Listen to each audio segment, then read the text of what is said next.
지난 겨울은 유난히 추웠다. 이날도 정말 많이 추웠다. 그런데다가 조금 일찍 도착하는 바람에 뜻하지 않게 집으로 초대되었다. 사실 초대라기보다는 갑자기 찾아간 거지만 어쨌든 집은 처음이다. 어서 오세요. 반갑습니다. 안으로 들어오세요. 자, 이쪽으로 오시죠.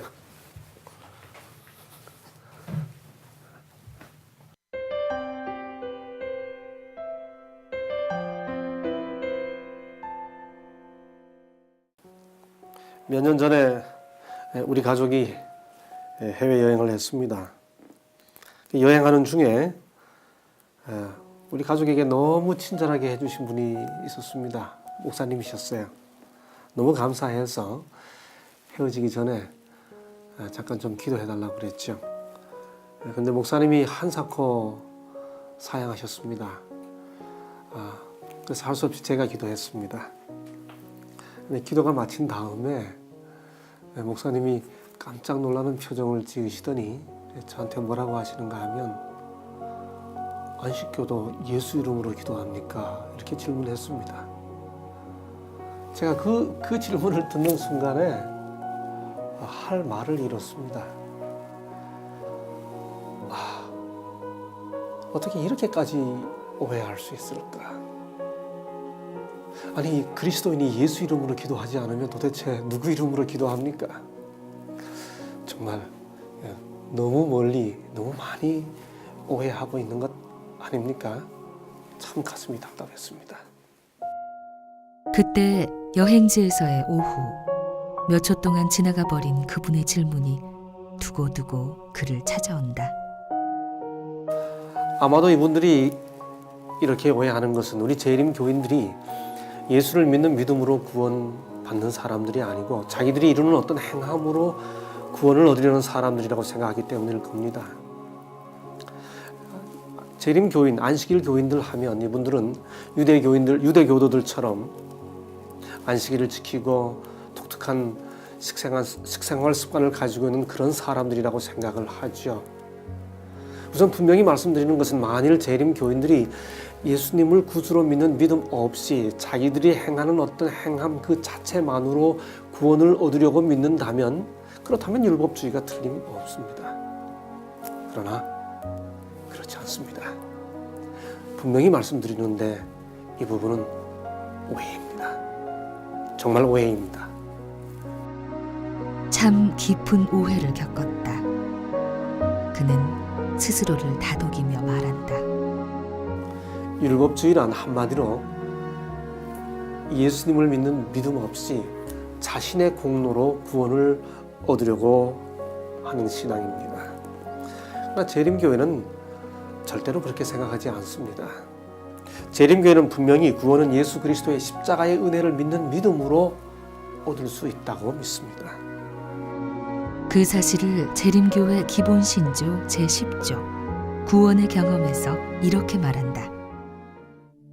하나님께서는 무한한 자비와 사랑 가운데서 죄를 알지도 못하신 그리스도를 우리를 위하여 죄를 삼으심으로 우리가 그의 안에서 하나님의 의가 되게 하셨다. 그리스도로 말미암아 우리는 의롭게 되고 하나님의 자녀로 입양되며 죄의 세력에서 구원을 얻는다. 그리스도인이란 이렇게 철저하게 예수 그리스도를 통하여 하나님 앞에 나아갈 수 있음을 믿는 사람들입니다. 여기서 하나 더 언급하고 싶은 것이 있습니다. 예수님의 십자가 속죄는 절대로 창세 전에 하나님께서 미리 구원하도록 예정된 사람들만을 위한 제한적인 것이 아니라고 하는 사실입니다. 만일 하나님께서 구원받을 사람을 창세전에 이미 또 구원받지 못할 사람들을 창세전에 이미 예정했다면 엄격한 의미에서 전도도 개인이 믿는 믿음도 개인이 회개하는 것도 또 하나님이 심판하는 것도 사실 의미가 없습니다. 왜냐하면 하나님께서 이미 다 그렇게 하도록 정하셨기 때문입니다. 심지어 예수 그리스도의 십자가마저도 하나님의 예정 앞에서는 어떤 의미에서 무의미해집니다. 혹시 이런 이론을 믿지 않는다고 재림교회를 율법주의라고 부르는지 모르겠습니다. 살면서 꼭 하고 싶은 말이었나 보다. 그는 이날 한참을 쏟아냈다. 성경은 영접하는 자 곧 그 이름을 믿는 자들에게는 하나님의 자녀가 되는 권세를 주셨다고 약속했습니다. 하나님이 세상을 이처럼 사랑하사 독생자를 주셨으니 이는 저를 믿는 자마다 영생을 얻게 하려 하심이라. 이것이 성경의 약속입니다. 재림교회는 이 약속을 믿습니다. 하늘은 인간이 70, 80 인생 살면서 착하게 살았다고, 선을 쌓았다고, 적선했다고 그 적선의 공로로 들어갈 수 있는 그런 값싼 곳이 아닙니다. 제가 보기에도 사람이 가지고 있는 자신의 의만으로 하늘에 들어갈 사람이 아무도 없습니다. 저 자신을 포함해서요. 주위를 둘러보면 존경할 만한 사람은 있습니다만 정말 완전한 사람은 아무도 없습니다. 제가 제 아내를 만난 다음에 처음으로 저희 장모님을 만날 때입니다. 저녁 때쯤 되었는데 가서 저녁 대접을 받고 맛있게 저녁을 먹고 나니까 우리 장모님이 밥상머리 가까이 다가오시면서 이렇게 말했습니다. 그 집에 딸이 하나밖에 없었습니다. 딸 하나 길러서 손도 한번 못 보고 섭섭하다고 이야기했습니다. 제가 그럴 때 뭐라고 대답했는지 아십니까? 제가 가만히 있다가 어머니, 이놈 저놈 선 봐야 다 그놈이 그놈입니다. 제가 그렇게 대답했습니다. 그렇습니다. 사실 사람은 다 그 사람이나 이 사람이나 다 그 사람이 그 사람입니다. 모든 것을 아시는 절대자의 눈앞에서 자기의 공로로 하늘에 들어갈 만큼 선이 쌓인 사람은 없습니다. 사람은 자기의 공로로 하늘에 이룰 수가 없습니다.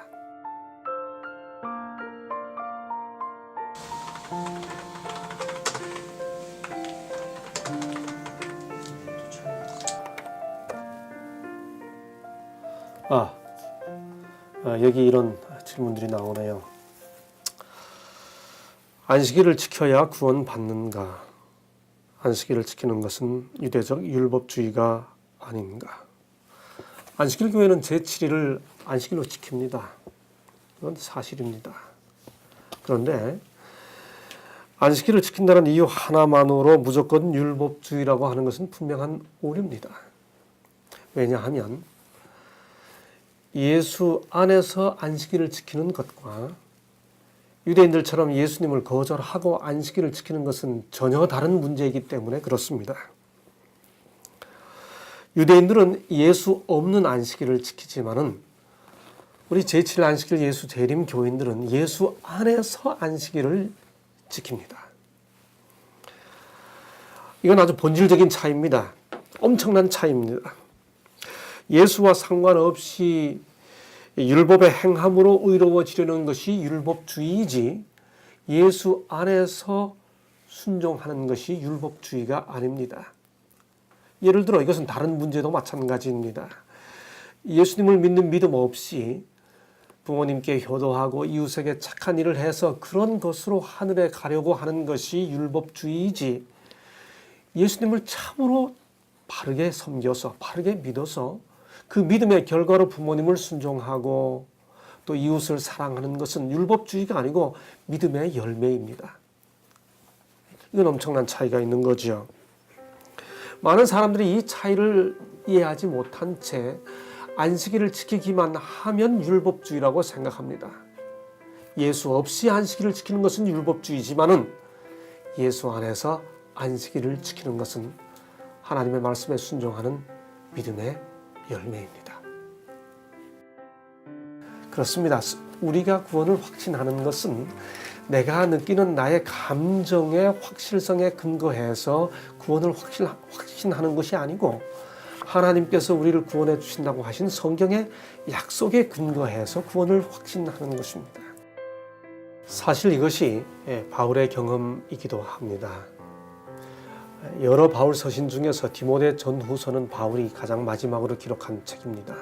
근데 그 책 디모데 전서 1장 15절에 보면 바울은 자신을 죄인 중에 괴수라고 이야기합니다.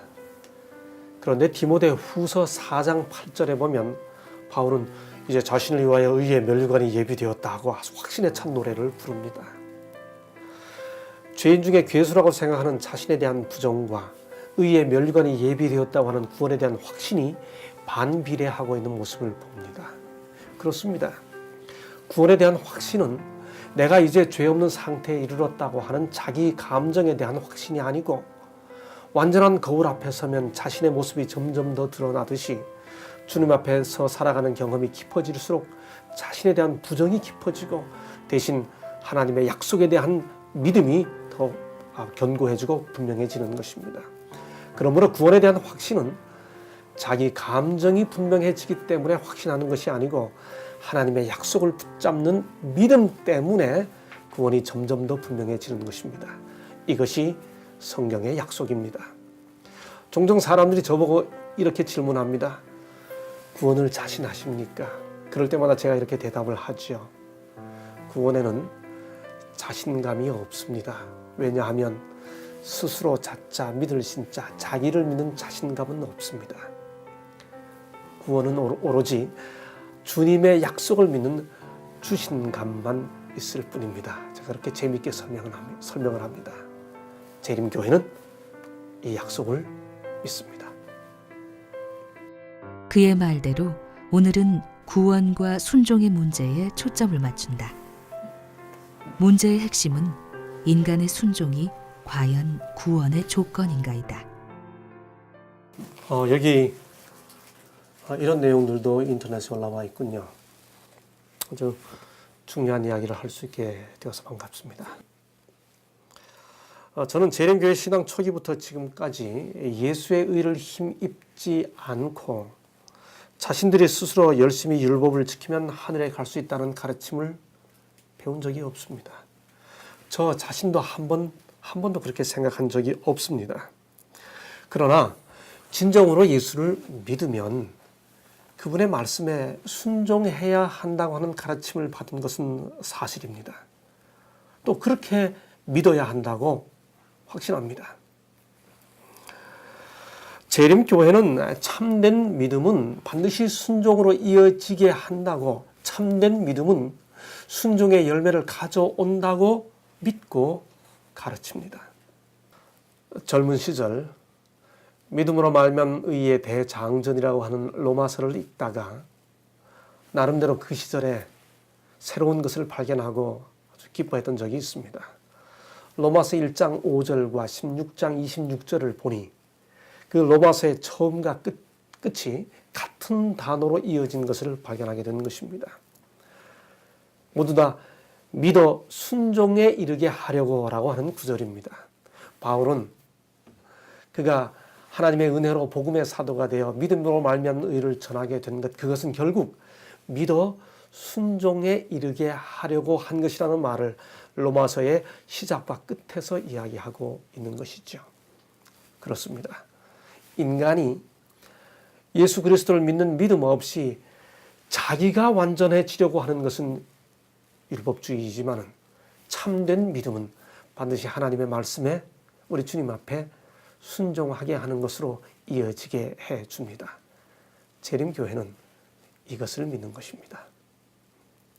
이 믿음으로 말미암는 것은, 이 믿음으로 말미암는 순종은 절대로 율법주의의 행위가 아닙니다. 사실 순종과 믿음의 관계는 생각보다 그렇게 복잡하지 않습니다. 오히려 더 단순하고 선명합니다.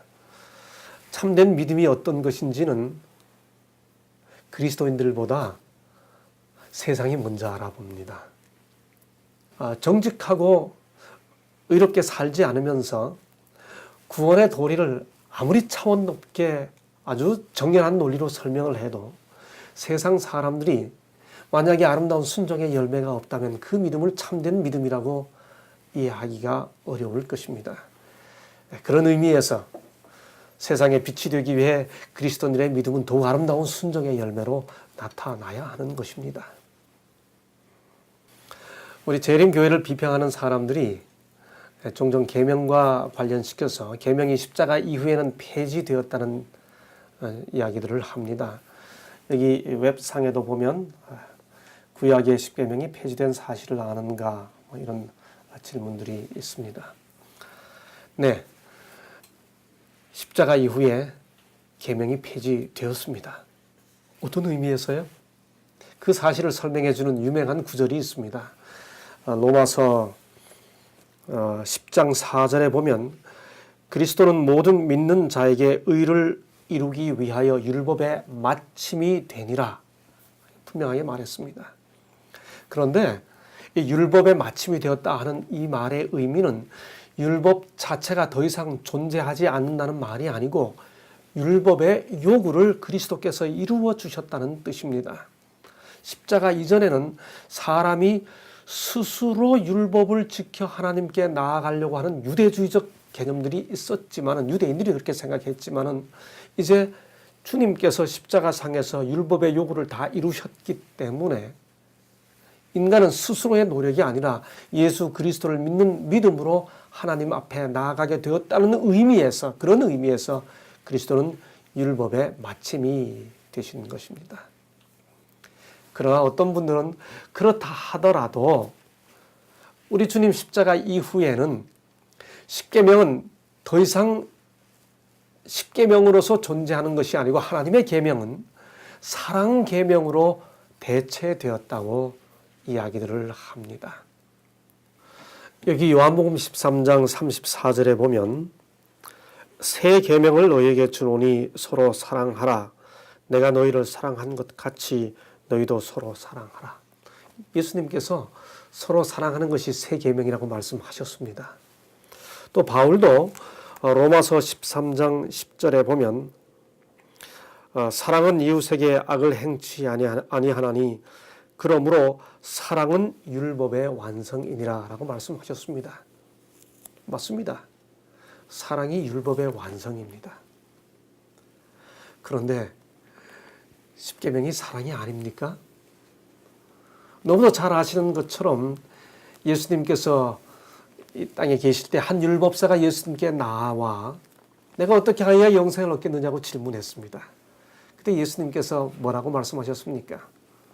내 하나님을 사랑하고 내 이웃을 사랑하라.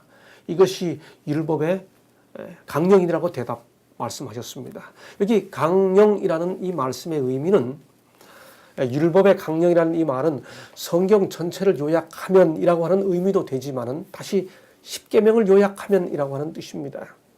다들 상식적으로 아시는 것처럼 십계명 중 제1계명부터 넷째 계명까지는 하나님을 사랑해야 하는 것을 설명해 주는 계명이고, 5번째부터 10번째까지는 사람을 사랑하는 것을 설명해 주는 계명입니다. 만약에 이 십계명의 설명이 없었더라면 내가 친구의 연필을 사랑한다는 이름으로 가져오는 것은 사랑이 아니고 도적질이라고 하는 사실을 설명해 주는 것이 계명입니다. 십계명은 어떻게 하나님을 사랑해야 하는지, 그리고 어떻게 사람을 사랑해야 하는지를 설명해 주는 사랑 계명입니다. 십계명이 바른 사랑이 무엇인지를 알려주는 나침판입니다. 바른 사랑이 무엇인지 알고 싶었다. 그는 그것이 십계명이라고 한다. 김상래 목사의 아내가 겪은 일이 있단다. 부부가 차를 두고 마주 앉았다. 따뜻함이 온몸을 감싼다. 그쵸. 그때 추운 겨울이었죠. 집에 들어가니까 상희가 혼자 있었는데 울고 있는 거예요. 그래서 야, 너 왜 이렇게 울고 있어? 그랬더니 하는 말이 자기가 병에다가 잡아놓고 애지중지 키우던 물고기가 죽었다고. 그래서 어떻게 하다가 물고기가 죽었냐, 병에 있는 게. 그랬더니 자기가 밖에 나가서 놀다가 웅덩이에 발이 빠졌다는 거죠. 그래서 발이 너무 시려워가지고 집에 와보니까 이제 따뜻한 난로가 있어서, 마루에. 그렇죠. 그 마루에다가 양말을 벗어서 난로가에다 말리고. 맞아. 그 시절 다 그랬어. 그래서 이제 말리면서 몸이 따뜻해지고 그 난로 위에 주전자 하나가 물이 좀 따끈하게 끓고 있었는데 그 물을 갖고 보면서 이제 물고기 병이 눈에 띈 거예요.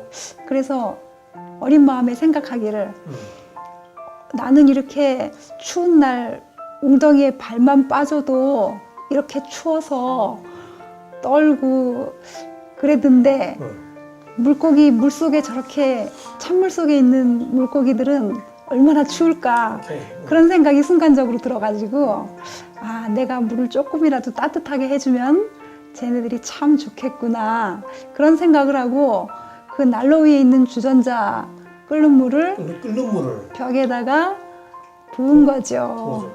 그러니까 물고기가 안 죽겠어요. 그러고서는 그냥 어린 마음에 너무 슬퍼서 막 울었던 거죠.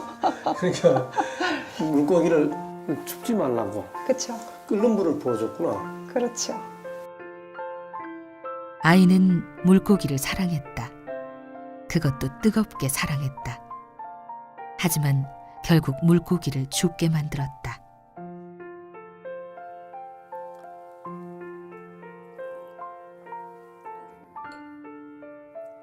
이 아이의 이야기는 늘 제게 바른 사랑이 뭔지에 대한 교훈을 줍니다. 아이가 고기 사랑했지요. 근데 결국 그 사랑 때문에 고기를 살린 게 아니고 고기를 죽였습니다. 사랑해야죠. 그런데 바르게 사랑해야 하는 겁니다. 예수께서 사랑 계명을 말씀하실 때도 그런 의미였습니다. 당시 유대교 지도자들이 십계명의 문자에만 얽매여서 정말 사랑 없이 계명으로 사람을 힘들게 하니까 계명의 그 율법의 근본 정신을 강조하고 회복시키시기 위해 사랑 계명을 말씀하셨습니다. 십계명 자체를 폐지시킨 것이 아니고 그 십계명의 근본 정신을 회복시키시면서 사랑이 율법의 완성이라고 바울이 말했고 또 그래서 예수께서 내가 새 계명을 너에게 준다라고 말씀하신 것입니다. 계명을 지키되 사랑하는 마음으로 해야 합니다. 그것이 율법의 완성입니다. 바른 사랑. 십계명은 바른 사랑을 알려주는 나침반이다. 오늘 주제를 마무리하면서 책 한 권 소개해 드리겠습니다. The Future of Faith라고 하는 책인데 우리말로는 종교의 미래라고 번역이 되었습니다. 하버드 신학대학원의 유명한 세계적인 학자인 하비 콕스가 저술한 책입니다. 2009년에 은퇴를 했죠. 이 하비 콕스는 이 책에서 믿음과 신앙을 구분합니다. 믿음이란 교회의 교리나 신조를 믿는 것이고 지적으로 동의하는 것이고 신앙이란 하나님 앞에 자기를 결단하는 일종의 결심, 결단이라고 이렇게 정의하고 있습니다.